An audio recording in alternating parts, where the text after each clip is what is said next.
कमीना। क्या हुआ? सेकंड लीड बोल रहा था।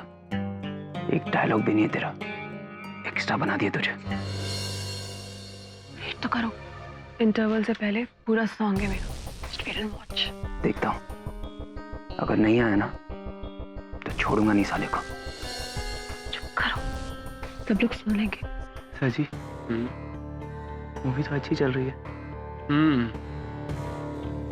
देखिए, लोग भी एंजॉय कर रहे हैं।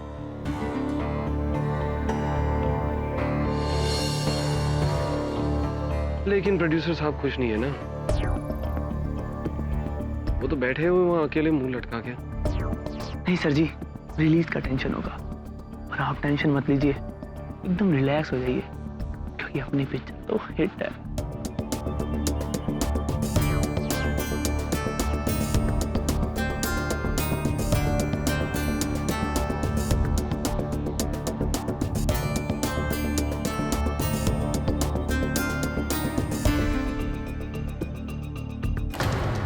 बोला था ना मैंने तुझे, कोई सॉन्ग नहीं आएगा तेरा।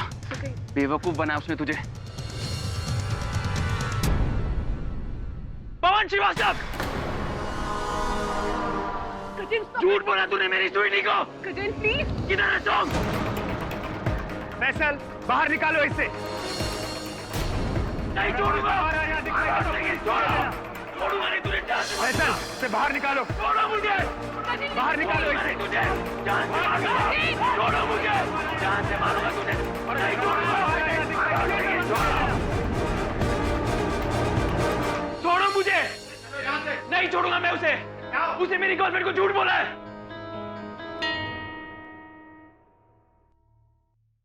पागल हो गए तुम? दिमाग खराब हो गया तुम्हारा? क्या किया तुमने? तो और क्या करता मैं?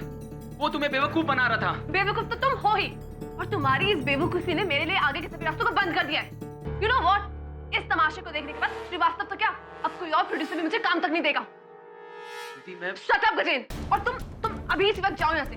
और हाँ, तुम तो उससे माफी मांगने से रहे, लेकिन कोई बात नहीं, मैं तुम्हारे बिहाफ पर उससे माफी जरूर मांग लूंगी। ओके, अब just leave from here. Sweety, Don't talk to me, Gajen. Sweety.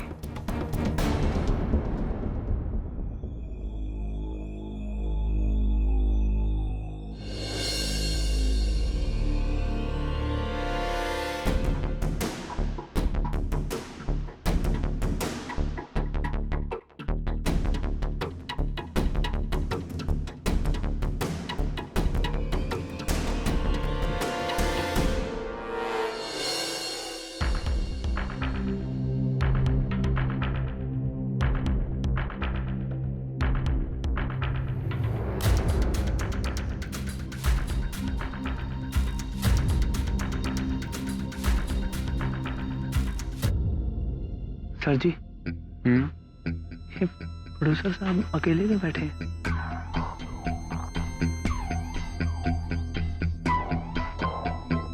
Plan तो होगा स्वीटी के साथ बैठना, उसका बॉयफ्रेंड आ गया तो इनका पचका हो गया। ये लड़कियों का चक्कर ना किसी दिन श्रीवास्तव को ले डूबेगा।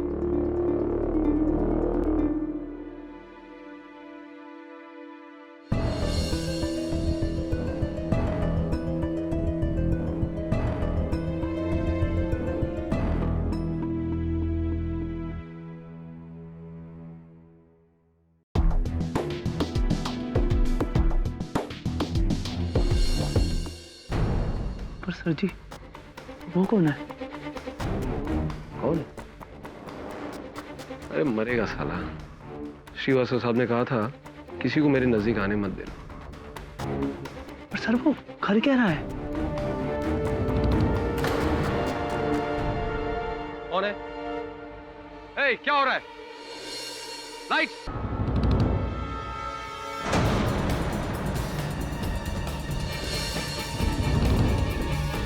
सर ये वही है जो झगड़ा कर रहा था, वही है सर ये।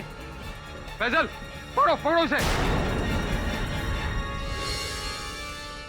पवन जी, अरे अरे इसने पवन जी का खून कर दिया इसने।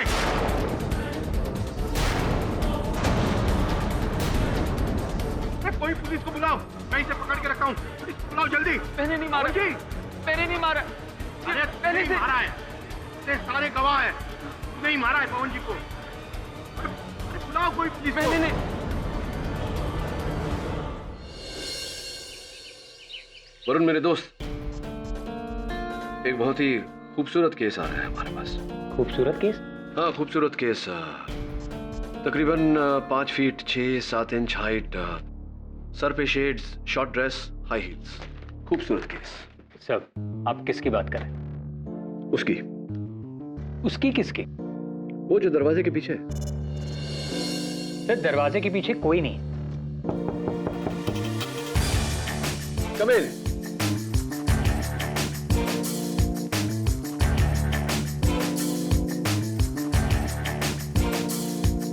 Mister KD Pathak, hi, may I call you Sweety? Please come in Sweety. तो आपके बॉयफ्रेंड गजेंद्र और प्रोड्यूसर श्रीवास्तव के बीच कहासुनी हुई। श्रीवास्तव ने फिजिकली आपके बॉयफ्रेंड को प्रीव्यू थिएटर के बाहर भिजवाया। कुछ समय बाद आपके बॉयफ्रेंड श्रीवास्तव की डेड बॉडी उनके मृत शरीर के ऊपर पाए गए। हाथ में सिरिंज लेकर आप चाहती हैं कि मैं ये केस लड़ूं। जी। क्यों? क्यों आपको इतना विश्वास है कि गजेंद्र बेगुनाह है? क्योंकि गजेंद्र गुस्से में आकर किसी को धमकी तो दे सकता है, लेकिन किसी का खून नहीं कर सकता। वो ऐसा इंसान है ही नहीं। इंसान अक्सर इंसान जैसा होता है वैसा दिखता नहीं, और जैसा दिखता है वैसा होता नहीं। इंसान का क्या है, वो कब क्यों क्या कर ले कुछ समझ में ही नहीं आता। कितना समय से जानती हैं आप गजेंद्र को? मैं गजेंद्र को इतने सालों से जानती हूँ कि मैं इतना श्योरिटी के साथ कह सकती हूँ कि वो किसी का खून नहीं कर सकता। आप एक बार उससे मिल तो लीजिए, आपको खुद विश्वास हो जाएगा कि उसने खून नहीं किया है।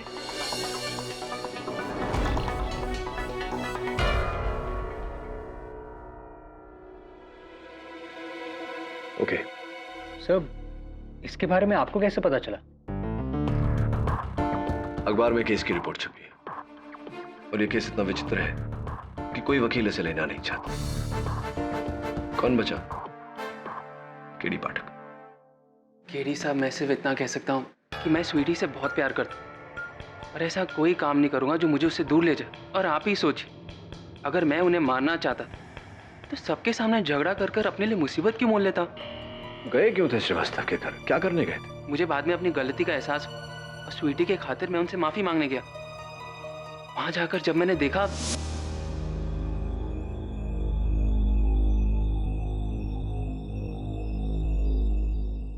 Sorry sir, sir, sir, sir,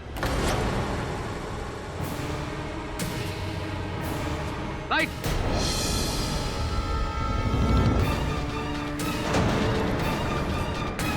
उनके गले में सिरिंज अटकी हुई थी, वो मर चुके थे। मैं सिरिंज निकाल ही रहा था, उतने में लोगों ने मुझे पकड़ लिया। सर प्लीज मेरा यकीन कीजिए, मैंने उन्हें धमकी जरूर दी, लेकिन मैं किसी का खून नहीं कर सकती। मुझे हिंसा से सख्त नफरत है।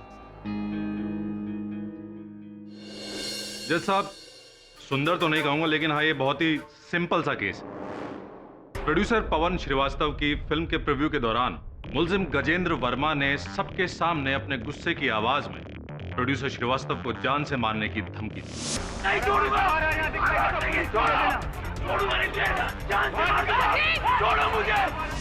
इसके बाद मुलजिम गजेंद्र वर्मा को बेइज्जत करके जब थिएटर से बाहर निकाला गया तो उसने जहर का इंजेक्शन मार के प्रोड्यूसर श्रीवास्तव की हत्या कर दी।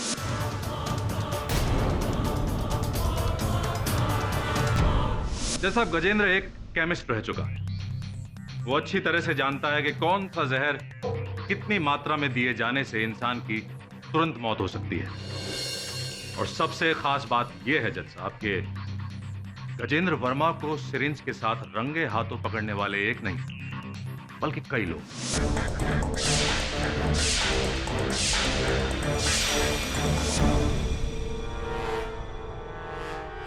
भरद्वाज,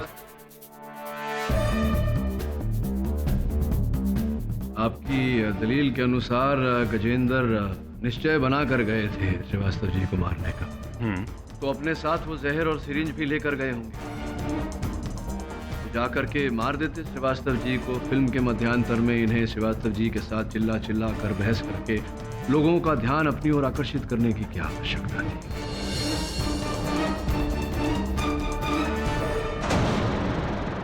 केडी साहब, ये तो आप और आपका क्लाइंट गजेंद्र ही बेटर जानता होगा। बहरहाल ये भी हो सकता है कि जब गजेंद्र को बेइज्जत करके बाहर निकाला गया तो वो जहर और सिरिंज लेकर आया होगा और प्रोड्यूसर श्रीवास्तव को मार दिया होगा। होने को तो कुछ भी हो सकता है भरद्वाज साहब, लेकिन ऐसा हुआ नहीं है योर ऑनर। पुलिस जांच के अनुसार गजेंद्र ने थिएटर के आसपास किसी भी केमिस्ट से किसी भी प्रकार का जहर या कोई सरिंज नहीं खरीदी। मुद्दा ये नहीं है केडी साहब कि गजेंद्र जहर और सिरिंज घर से लेकर आया या केमिस्ट। मुद्दा ये है कि गजेंद्र को श्रीवास्तव का खून करते हुए कई लोगों ने देखा है। भरद्वाज साहब, अक्सर जो होता है वो दिखता नहीं और जो दिखता है वो होता नहीं।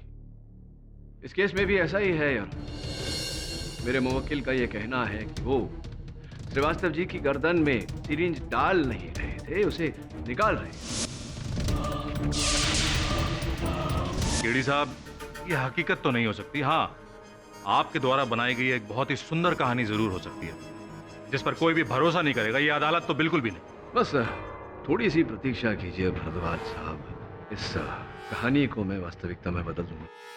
योर ऑनर, मैं डायरेक्टर कमलेश खन्ना को कटघरे में बुलाने की अनुमति चाहता हूँ। इजाजत है? जी कमलेश खन्ना, आप इस चलचित्र के निर्देशक हैं? जी हाँ। ये बताइए कि इस फिल्म के प्रीव्यू के दौरान किसी व्यक्ति को हॉल में अंदर आते देखा, विशेषकर मध्यांतर के बाद? जी नहीं सर, और किसी को तो नहीं देखा मैंने। मैं तो फिल्म देख रहा था। बहुत अच्छी फिल्म बनी है वकील साहब, आप भी जरूर देखना। बहुत ही सुंदर केडी साहब, आपकी दलीलों में मजा तो बहुत आ रहा है, लेकिन क्या है कि अदालत का कीमती वक्त भी बर्बाद हो रहा है। इतने सारे गवाहों की गवाही के बाद यह बात तो साफ है कि फिल्म के दौरान गजेंद्र के अलावा प्रीव्यू हॉल में कोई आया ही। इसका मतलब गजेंद्र ने ही पवन श्रीवास्तव का खून किया है।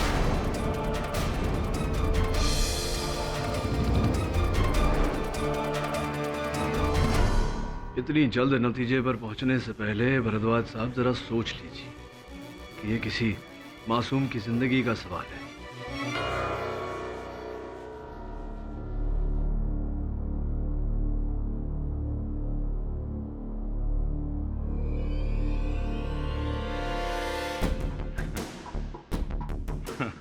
मासूम,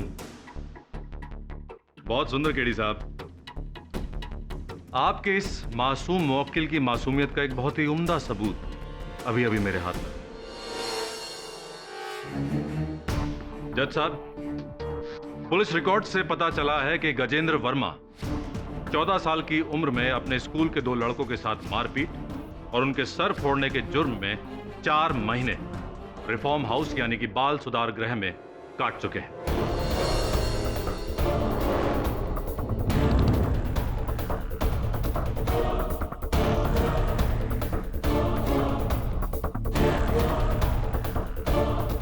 और उससे भी सुंदर बात यह है कि बाल सुधार गृह से निकलने के बाद भी जनाब सुधर नहीं पाए।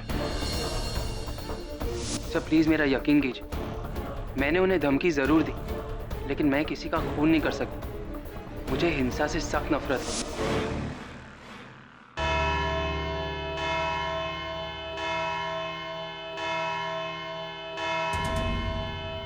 यह अदालत कल तक के लिए मुलतवी की जाती है। The court is adjourned till tomorrow.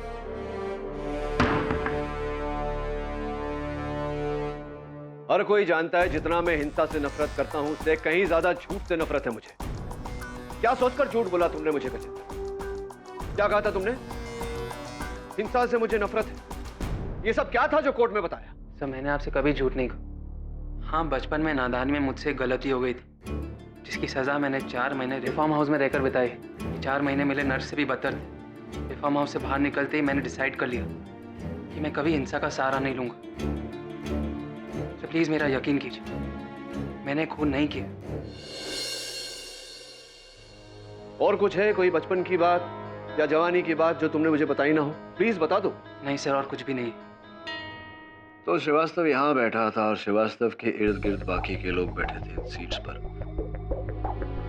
अगर इनमें से कोई श्रीवास्तव की तरफ बड़ा होता, थैंक यू, तो इन लोगों में से उसे अवश्य किसी ने देखा होता। बाहर इन दरवाजों से कोई अंदर आया होता, तब भी यहाँ बैठे लोगों में से किसी ने उसे देखा होता, जैसे कि गजेंद्र को देखा। अगर इंटरवल के बाद ऑडिटोरियम में बाहर से कोई आया नहीं, किसी ने किसी को आते हुए देखा नहीं, तो फिर श्रीवास्तव की हत्या की किसने? सर हो सकता है इनमें से कोई एक झूठ बोल रहा हो।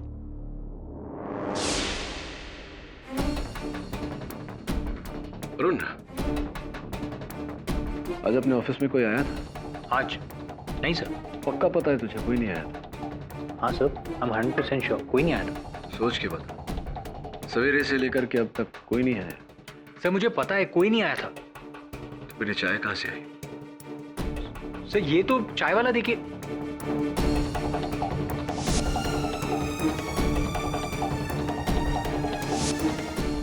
एग्जैक्टली।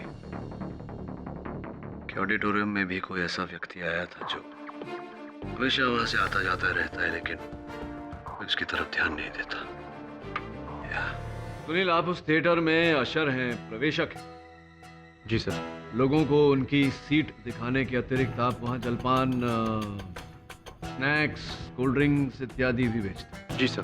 तो ये बताइए कि उस दिन उस फिल्म के मध्यांतर के बाद आप थिएटर के अंदर गए थे? जी नहीं सर। सोच के बता। जी सर, मैं सच कह रहा हूँ सर। इंटरवल के बाद सर मैं काउंटर पर ही था सर, मैं अंदर गया ही नहीं सर। ठीक है, बैठिए। Thank you sir. खन्ना साहब, जरा सोच कर बताइए, क्या आपने उस दिन फिल्म के मध्यांतर के बाद हॉल के अंदर किसी को घूमते हुए देखा था? ऑब्जेक्शन जज साहब। बार बार सवाल पूछे जाने से सच्चाई बदल नहीं जाएगी। केडी साहब गवाह पर जोर डाल रहे हैं। Objection sustain. केडी, सवाल दोहराओ मत। क्षमा चाहता हूँ योर ऑनर। और मेरा दूसरा सवाल, खन्ना साहब, क्या आपने उस दिन मध्यांतर के बाद सुनील अशर को, प्रवेशक को, हॉल के अंदर देखा? ऑब्जेक्शन जज साहब। ओवररूल्ड। KD continue. देखा था? देखा था या नहीं सुनील को? खन्ना साहब बताइए। केरी साहब, सच बताऊं तो मैं इतना नर्वस था कि होश में नहीं था। उस वक्त अगर अशर हुआ भी तो मैंने नोटिस नहीं किया। आप नर्वस थे, आपने नोटिस नहीं किया। जी हाँ, बैठिए। जी, थैंक यू। नहीं सर, मैंने अशर को कहीं नहीं देखा। हाँ सर, मुझे याद आ रहा है, उस दिन इंटरवल के बाद अशर वहां पर आया था। एक्चुअली सर, उस दिन इंटरवल में जो कुछ भी हुआ उसे देखकर मेरी जान सूख गई थी।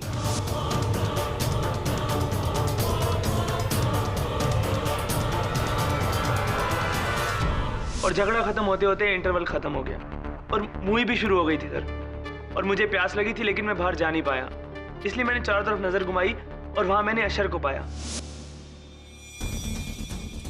हेलो, अजीब आदमी। लेकिन उसने मेरी तरफ ध्यान नहीं दिया और चला गया।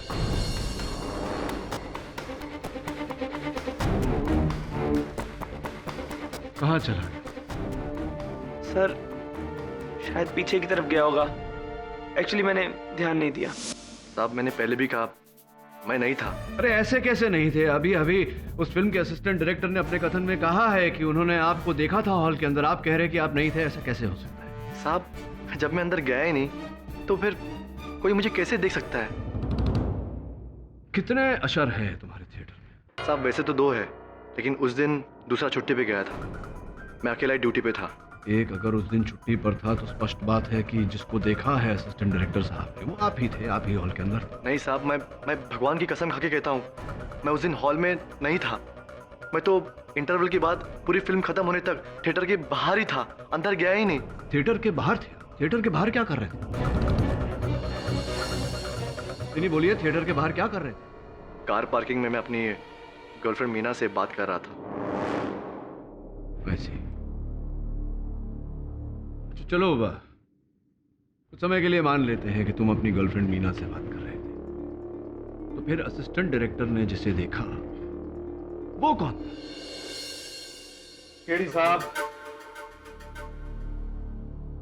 वो कोई नहीं था। वो सिर्फ और सिर्फ एक वहम है, हम। हॉल में कोई आया ही नहीं था। आया था भरद्वाज साहब। अशर भले ना आया हो, लेकिन अशर के कपड़ों में कोई व्यक्ति अवश्य आया। भाई बहुत सुंदर केडी साहब, ये तो आपने एक नई कहानी शुरू कर दी। शुरू नहीं की, इसी कहानी को खत्म करने का समय आ गया है भरद्वाज साहब। और इस कहानी का आखिरी बात उस थिएटर का वॉचमैन, योर ऑनर। आपका नाम? दुर्योधन प्रसाद साहब। दुर्योधन प्रसाद साहब। Order order. साहब नहीं साहब, साहब तो आप हैं, मैं सिर्फ दुर्योधन प्रसाद ही हूँ। अच्छा, तो दुर्योधन जी ये बताइए कि उस थिएटर के वॉचमैन वारपाल आप हैं? जी साहब। आपने उस फिल्म के मध्यांतर के बाद किसी को अंदर जाते हुए देखा? नहीं साहब, इंटरवल के बाद तो कोई आता ही नहीं साहब। पर हाँ, याद आया, एक आदमी को अंदर जाते हुए देखा था मैं। तुम्हें कैसे मालूम है कि वो बाहर का आदमी था? क्योंकि वो आदमी थिएटर से बाहर आया ही नहीं, क्योंकि आया था तो इंटरवल के बाद ही आया था। और ये बात आप इतने विश्वास के साथ कैसे कह सकते हैं? साहब, वो आदमी इंटरवल खत्म होने के बाद अपनी गाड़ी में आया और गाड़ी हॉल के बाहर उसने पार्क कर दी। जब मैंने उससे कहा गाड़ी अंदर पार्क कर दो, तो वो मुझे अंग्रेजी में सेटअप करके चला गया। और ये जो आदमी इंटरवल के बाद अंदर घुसा था, ये बाहर कभी आया? इसे बाहर आते देखा? नहीं साहब, मैं उस समय चाय पीने को चला गया था। इस व्यक्ति का हुलिया कैसा? कैसा क्या मतलब? दिखता कैसा था वो? साहब, जैसे सब लोग दिखते हैं, हम आप वैसे ही था। नहीं, मेरा मतलब है व्यक्ति का कद, उसकी ऊंचाई कितनी थी? अरे जैसे सबकी होती है वैसे ही थी, हमारी और आप जैसी। अच्छा, ये बताओ कि जिस व्यक्ति को तुमने इंटरवल के बाद अंदर जाते हुए देखा था, किस रंग के कपड़े पहने थे उसने? कमीज किस रंग की पहनी थी? रंग तो अरे हर आदमी वही रंग पहनता है, जैसे आप पहने और मैं पहनता हूँ, वैसे ही रंग था। मेरे या आप?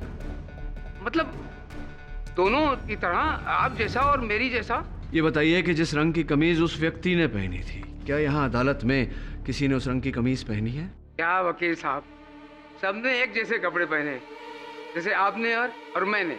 God, you colour blind.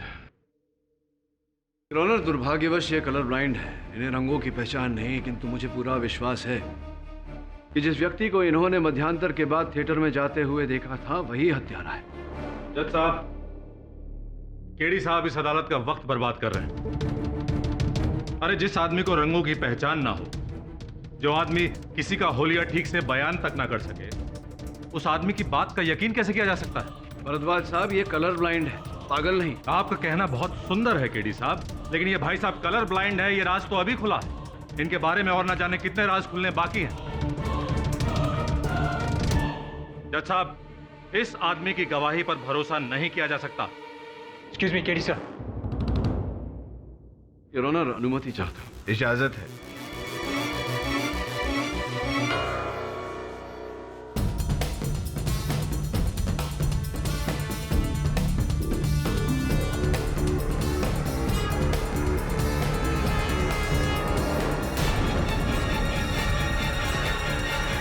Khan साहब आइए, पधारिए कटघरे में।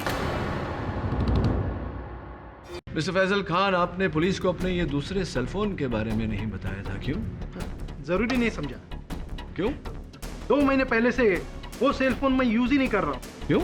दरअसल 2 महीने पहले वो सेलफोन चोरी हो गया था। अच्छा, तो आपने वो सिम कार्ड को रद्द करवाया होगा, कनेक्शन कटवाया होगा? नहीं। पुलिस में रिपोर्ट की होगी सेलफोन चोरी होने की? जरूरत ही नहीं समझी। अब वैसे भी पुराना फोन था, बहुत तकलीफ दे रहा। नहीं खान साहब, फोन तो पुराना था, समझ गया। कनेक्शन तो आप ही का था, सिम कार्ड तो आप ही का था, आपने उसे कटवाना जरूरी नहीं समझा?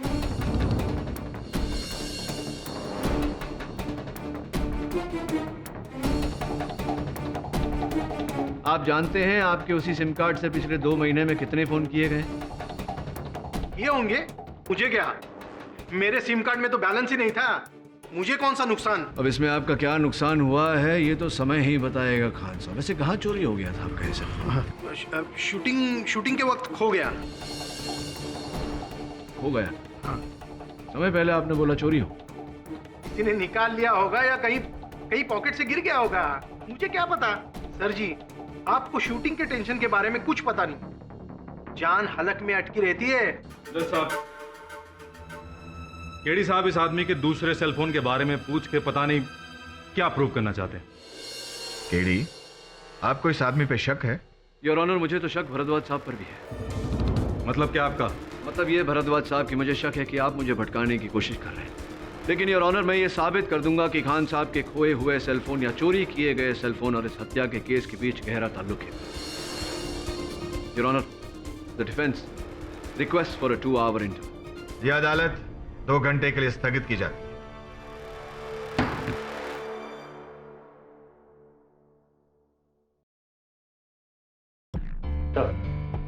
ये प्रोड्यूसर श्रीवास्तव के ऑफिस का पियन है, गंगाराम तावड़े। तावड़े जी, ये बताइए कि पिछले कुछ दिनों श्रीवास्तव जी का किसी के साथ झगड़ा, कोई लड़ाई, कोई अनबन ऐसा कुछ हुआ था क्या? साहब, फिल्म लाइन में पंगे होते रहते हैं, लेकिन आए दिन उनकी बीवी के साथ जबरदस्त झगड़ा होता था साहब। अच्छा, तो किस बात पे होता था पत्नी के साथ झगड़ा? वो लड़कियों को लेकर शक करती थी, जरा जरा सी बात पे ऑफिस में पहुंच जाती थी, सबके सामने उनको उल्टा सीधा बोलती थी, उनके फोन चेक करती थी और फोन के बिल भी चेक करती थी। और तो और साहब, हमको पैसे देती थी उन पर नजर रखने के लिए, और वो कहाँ जाते हैं, किससे मिलते हैं और कौन कौन लड़की उनके साथ घूमने जाती है। धन्यवाद, आभार इंतजार। जी साहब। वरुण, मुझे श्रीवास्तव पर संदेह हो रहा है। सोच, जिसकी बीवी इतनी शक्की हो, जो खुद इतना रंगीन मिजाज का हो, वो अपने इन रंगीले कार्यों के लिए खुफिया सेलफोन तो अवश्य रखे, क्योंकि उसकी बीवी उसके सेलफोन के बिल्स चेक करती थी। वो अपने नाम पर फ़ोन तो लेगा नहीं।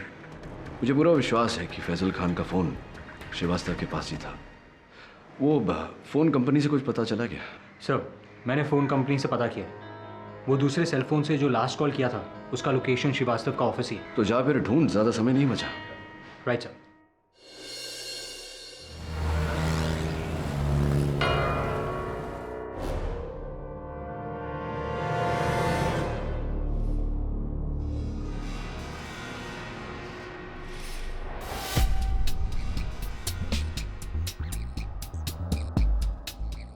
साहब, जल्दी कीजिए। तुम फिक्र मत करो, तुम्हें कुछ नहीं होगा, मुझे मेरा काम करने दो।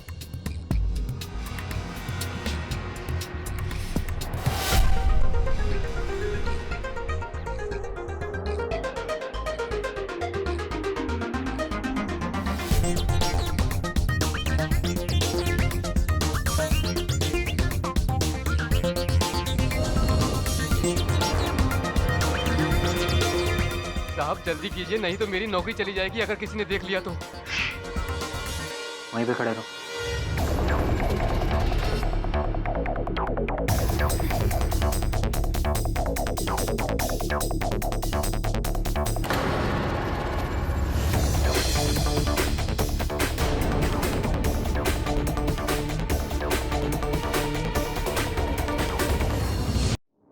कौन साहब, इस सेलफोन को पहचानते हैं? पहचानते होंगे, आप ही का है। जी।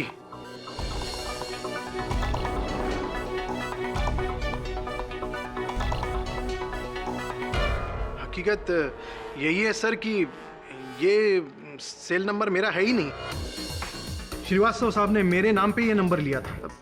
वैसे मैं तो नौकर आदमी हूँ सर जी, मालिक के हुक्म को टाल थोड़ी ना सकता हूँ। लेकिन कसम खाकर कहता हूँ सर कि जिस दिन से मैंने ये नंबर और ये फोन श्रीवास्तव साहब को दिया ना, उस दिन से मैंने ये मोबाइल की शक्ल तक नहीं देखी। अब आज ही देख रहा हूँ। योर ऑनर, इस सेलफोन से पिछले 2 महीने में हर रोज लगातार एक ही नंबर पर कॉल्स किए गए, और वो नंबर सुरभि सक्सेना का है। सुरभि सक्सेना को जानते हैं? हाँ, अब सुरभि सक्सेना।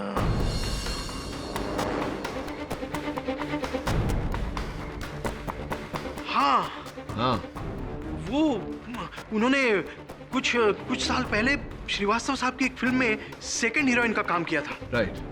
और कुछ महीने पहले वो श्रीवास्तव साहब के ऑफिस में भी उनसे मिलने आई थी। सुरभि सक्सेना।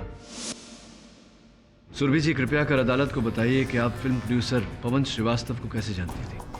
जी, कुछ साल पहले मैंने उनकी फिल्म में काम किया था। कुछ 2 महीने पहले आप उनके दफ्तर गई थी उनसे मिलने?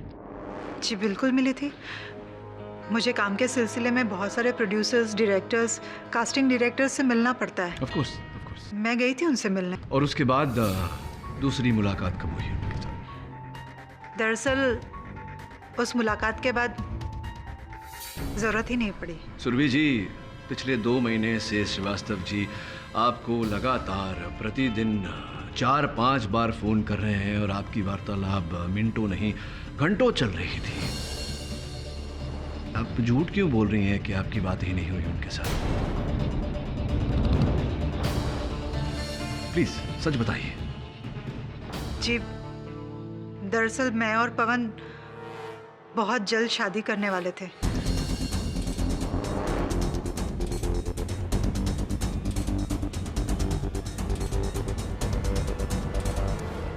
ये 2 महीने पहले ही आप उनसे मिली और इतने कम समय में प्यार हुआ, शादी तक बात पहुंची। ये क्या किस्सा है, जरा विस्तार में समझाइए। एक्चुअली कई साल पहले मैंने पवन की एक फिल्म की थी और देखते ही देखते हम दोनों एक दूसरे के बहुत करीब आ गए और पवन ने एक दिन मुझसे शादी करने का फैसला कर लिया। लेकिन मेरे पति की जिद के कारण मुझे मुंबई और ये फिल्म इंडस्ट्री छोड़नी पड़ी और उसके बाद पवन से भी कांटेक्ट छूट गया। लेकिन कुछ महीने पहले मेरे पति की डेथ के बाद मैं वापस मुंबई आ गई और फिर से फिल्मों में काम करने की सोची और इसी सिलसिले में एक बार फिर मेरी मुलाकात पवन से हुई।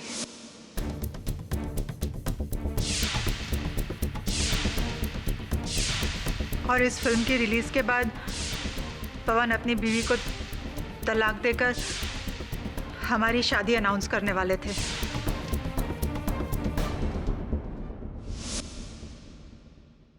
सुरभि जी, आपके पतिदेव के निधन पर हम शोक जताते हैं। और कौन कौन है आपके परिवार में? जी, मेरा बेटा भूषण।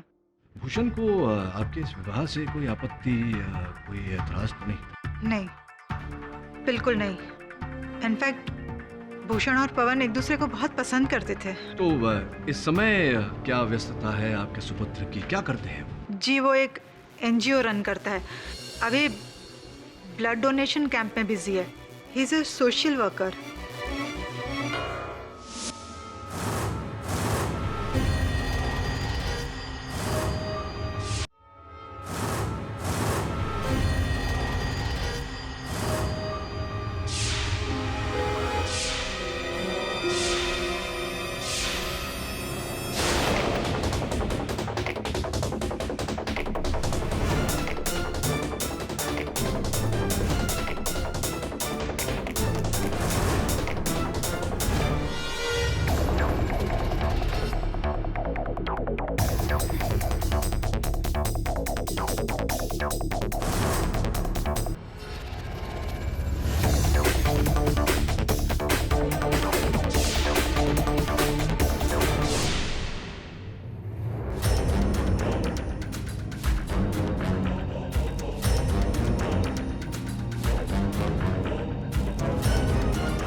हाय। हाय। बड़ी सफाई से आप इंजेक्शन का इस्तेमाल करते हैं। रोज का काम। अच्छा, मिस्टर भूषण श्रीवास्तव? जी नहीं, मैं भूषण सक्सेना हूँ। श्रीवास्तव नहीं है? जी नहीं, मैं सक्सेना हूँ। गुस्सा क्यों हो रहे हैं? श्रीवास्तव नाम से कोई नफरत है क्या आपको? क्या बकवास कर रहे हैं आप? मैं बकवास नहीं कर रहा हूँ, नफरत तो होगी ना, इसलिए तो आपने मिस्टर पवन श्रीवास्तव को।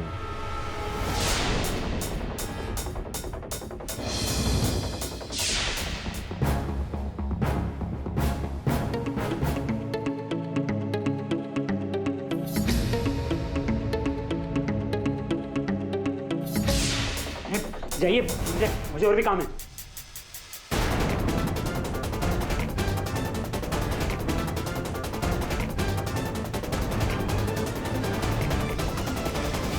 योर ऑनर, अपनी फिल्म की स्क्रीनिंग की रात, हत्या की रात, श्रीवास्तव जी को किसी का इंतजार था और जिस व्यक्ति का वो इंतजार कर रहे थे वो नहीं चाहते थे कि वहां उपस्थित लोगों की नजर उस पर पड़े, इसीलिए वो पीछे की रो में अकेले बैठे हुए थे।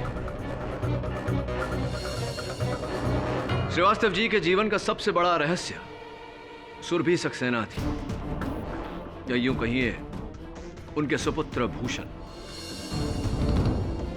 और भूषण को ही उन्होंने वहां बुलाया था मुलाकात करने के लिए, उनके और सुरभि जी की शादी के बारे में बताने के लिए।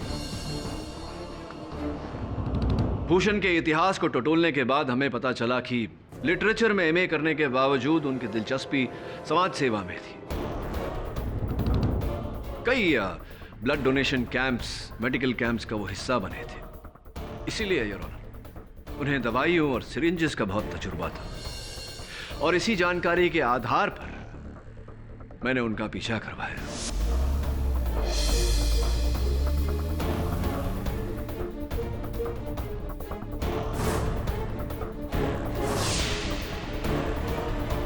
मेरे सहायक वरुण भूषण की गाड़ी की डिक्की में से उस थिएटर के प्रवेशक का ये यूनिफॉर्म मिला, जिस यूनिफॉर्म को पहनकर भूषण ने श्रीवास्तव जी की हत्या की थी।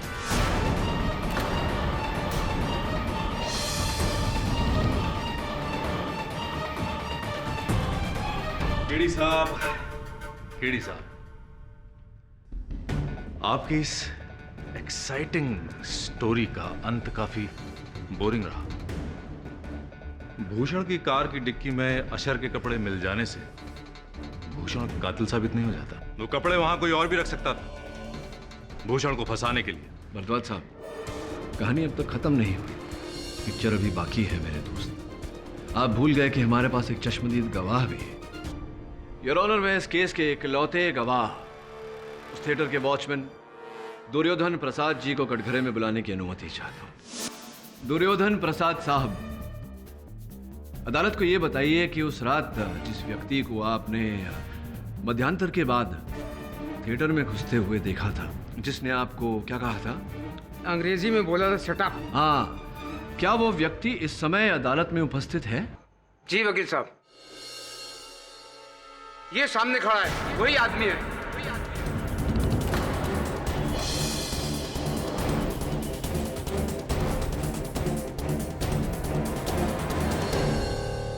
योर ऑनर, जब से मेरी माँ ने उस पवन श्रीवास्तव से शादी करने का फैसला लिया था, तभी से मेरे दिल में नफरत का बीज पनपने लगा। बहुत साल पहले उसने मेरी माँ को धोखा दिया था, और आज फिर जब उसे अपनी जरूरत पड़ी तो वो मेरी माँ से शादी करने के लिए आ गया। मैं अपनी माँ की जिद को अच्छी तरह जानता था, इसलिए मैंने कभी उन्हें जाहिर नहीं होने दिया कि मुझे इस शादी से कोई भी एतराज है। लेकिन दिल ही दिल में मैं उसके लिए नफरत बढ़ाता जा रहा था, और ये नफरत की इंतहा थी कि जब मुझे पता चला कि इस फिल्म के बाद श्रीवास्तव और मेरी माँ अपने संबंधों को दुनिया के आगे जाहिर करने वाली, और तभी मैंने सोच लिया कि इस फिल्म की स्क्रीनिंग के बीच में ही मैं उसे खत्म कर दूंगा। श्रीवास्तव ने मुझे इस फिल्म की स्क्रीनिंग के लिए बुलाया था। मैं आया तो था, लेकिन इंटरवल के बाद। अरे साहब जी, वो आपने गाड़ी बाहर पार्क कर दी है साहब, जगह अंदर बहुत है, अंदर खड़ी कीजिए ना। शराब अंग्रेजी में शराब। तो फिर उसके बाद मैंने अपनी जैकेट के नीचे अशर के कपड़े पहन लिए थे।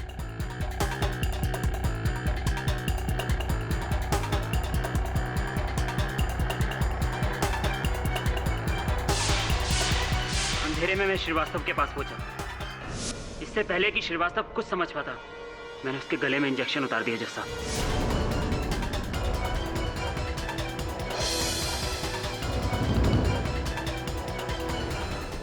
श्रीवास्तव को मार के मैं वहां से चुपचाप बाहर निकल गया, और फिर योर ऑनर गजेंद्र ने श्रीवास्तव जी को वहां देखकर उनकी गर्दन से वो इंजेक्शन निकाला। उसी समय डायरेक्टर खन्ना वहां आ गए और उन्होंने शोर मचाया।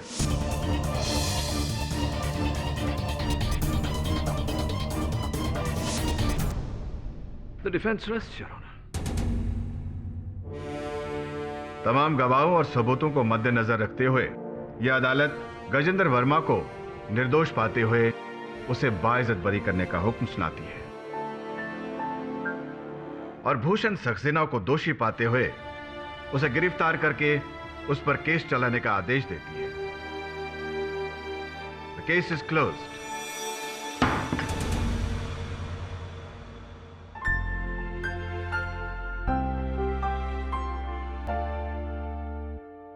हाँ भरद्वाज साहब, कैसा लगा इस कहानी को हकीकत का रूप लेते देख? मजा आया या नहीं? आप बहुत ही सुंदर ढंग से लकी रहे केडी साहब। अच्छा, अगर वो अशर के कपड़े जला देता तो आप कभी भी उस तक पहुंच नहीं सकते थे। बहुत पुरानी कहावत है भरद्वाज साहब कि गुनहगार कोई ना कोई चूक अवश्य करता है, बस ढूंढने वाले की नजर चाहिए। जो चुप रहेगी जुबान है खंजर, लहू बोलेगा हस्ती।